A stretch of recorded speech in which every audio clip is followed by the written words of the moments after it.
नमस्कार दोस्तों, जैसा कि मैंने अपने पिछले वीडियो में बताया था कि प्रारब्ध कर्मों का फल हमें इस जन्म में अवश्य मिलता है। हमारे पिछले जन्मों के कर्म ही इस जीवन की परिस्थितियां बनाकर हमारे सामने लाते हैं। लेकिन फिर भी एक सवाल अक्सर हमारे मन में उठता है, अगर सब कुछ हमारे कर्मों का फल है तो हम जीवन में दुखी सुखी क्यों होते रहते हैं? दोस्तों, जब जीवन में कठिन परिस्थितियां आती हैं, तो हम उनसे बचने के लिए कई उपाय करने लगते हैं। कभी किसी ज्योतिषी के पास जाते हैं, कभी यज्ञ हवन करवाते हैं, कभी तीर्थ यात्रा करते हैं।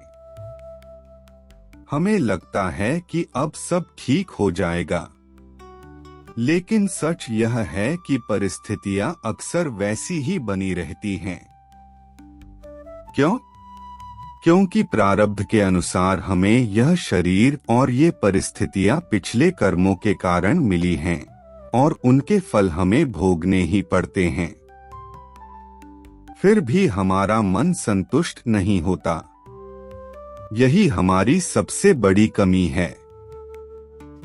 हमारा पूरा ध्यान और कोशिश इन परिस्थितियों से भागने या बचने की रहती है, जबकि हमें ऐसा नहीं करना चाहिए।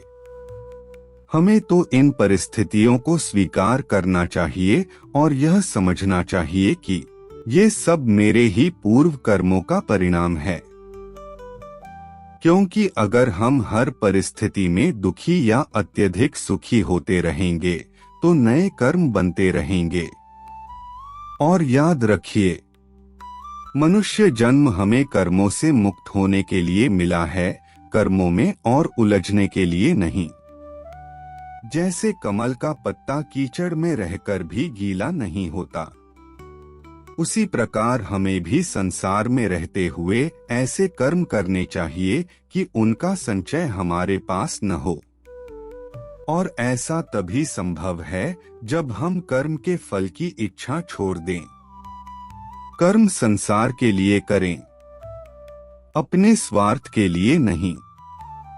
जब हम स्वार्थ से या इस शरीर को अपना मानकर कर्म करते हैं, तब कर्मों का संचय होने लगता है और यही कर्म हमें बार बार नए शरीर देते हैं और उनके फल भोगने के लिए मजबूर करते हैं।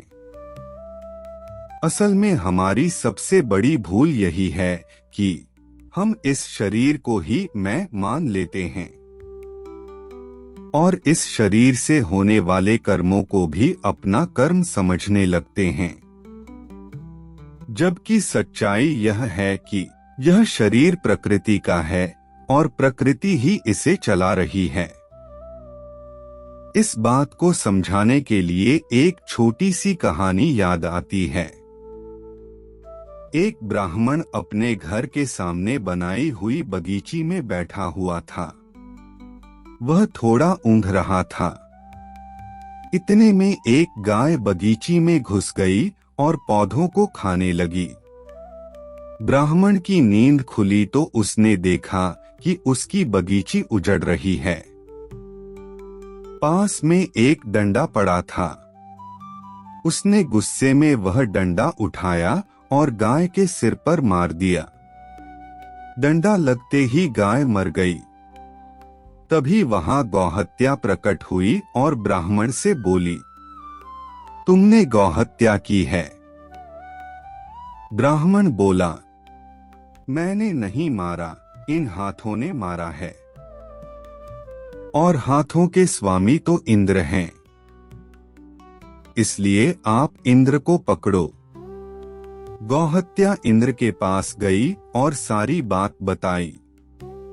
इंद्र बोले, हाथ बिना मन के नहीं चल सकते, मन की इच्छा से ही हाथ चलते हैं और मन के स्वामी तो विष्णु हैं, इसलिए आप विष्णु के पास जाओ। गौहत्या विष्णु जी के पास पहुंची और सारी बात सुनाई। विष्णु जी मुस्कुराए और बोले, ठीक है, इसका फैसला कल होगा। अगले दिन विष्णु जी ग्वाले का रूप धारण करके ब्राह्मण के पास गए और अपनी गाय उसकी बगीची में छोड़ दी। जैसे ही गाय पौधे खाने लगी, ब्राह्मण तुरंत डंडा लेकर उसे मारने दौड़ा। तभी ग्वाले के रूप में खड़े विष्णु जी ने पूछा, गाय को डंडा क्यों मार रहे हो? ब्राह्मण बोला, यह मेरी बगीची उजाड़ देगी। इस बगीची को मैंने बहुत मेहनत से बनाया है। कल भी एक गाय घुस आई थी तो मैंने अपने हाथ से उसे मारा। विष्णु जी ने पूछा, हाथ आपके हैं? ब्राह्मण बोला, हाँ, मेरे हैं। विष्णु जी ने फिर पूछा, और यह बगीची आपकी है? ब्राह्मण बोला, हाँ, मेरी है। तभी विष्णु जी ने गौहत्या को बुलाया और कहा, अब ब्राह्मण ने खुद ही अपना अपराध स्वीकार कर लिया है, इसे पकड़ लो। अगर वह ब्राह्मण सच में अपने घर, बगीची और शरीर को भगवान का मानता तो शायद वह बच जाता। दोस्तों, यही बात हमारे जीवन पर भी लागू होती है।